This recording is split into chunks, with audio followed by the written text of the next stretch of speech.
Kisah kitab kuno Nagara Kretagama deskripsikan kerajaan besar yang berkuasa di Pulau Jawa. Kitab Nagara Kretagama pernah menjadi referensi sejarah utama perjalanan sejumlah kerajaan besar di Pulau Jawa, yakni Kerajaan Kediri, Singasari, dan Majapahit.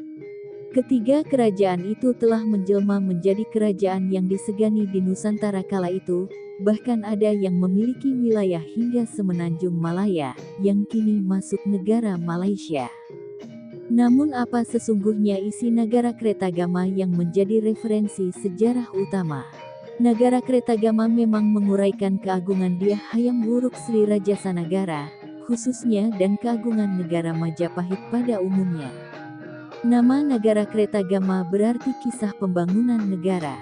Mula pupuh 1 sampai pupuh 93 karya ini menguraikan kebesaran negara Majapahit dan raja-rajanya, karena kerajaan Majapahit dianggap sebagai lanjutan kerajaan Singasari tahun 1222 sampai tahun 1292.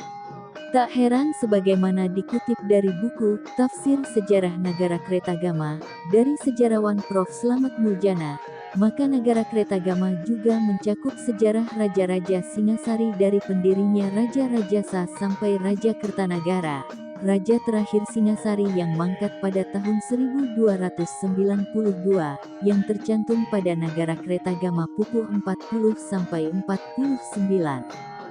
Atas dasar itu, judul Nagara Kretagama yang hanya disebut dalam kolofon, jauh lebih berkesan daripada judul Decawarnana, atau yang berarti, uraian tentang desa-desa, yang disarankan oleh penggubahnya sendiri. Sampai sekarang, nama penggubahnya yang menyamar sebagai Prapanca belum diketahui. Menurut pengakuannya, ia adalah putra seorang Damatyaksa Kasogatan. Ia diangkat oleh Sri Rajasa Nagara sebagai pengganti ayahnya. Namanya terdiri dari 5 aksara pancaksara. Tentang alasan penyamarannya diuraikan dalam karya Sang Pujangga, Lambang, dimulai sebelum penggubahan Nagara Kretagama, namun baru siap sesudahnya.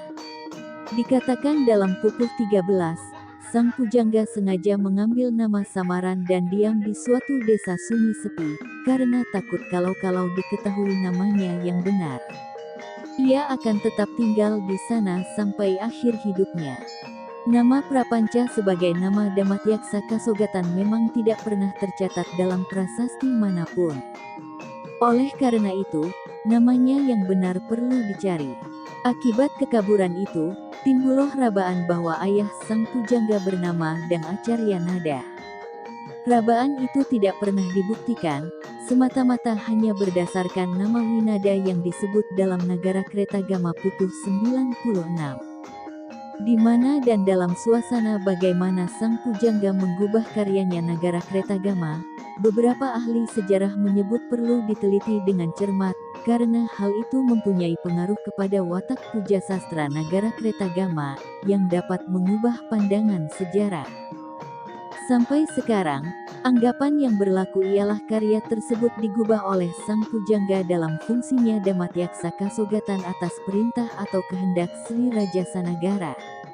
Akibatnya, Nagara Kretagama disifatkan sebagai kakawin fungsionil, yang menyalurkan kehendak raja semata-mata.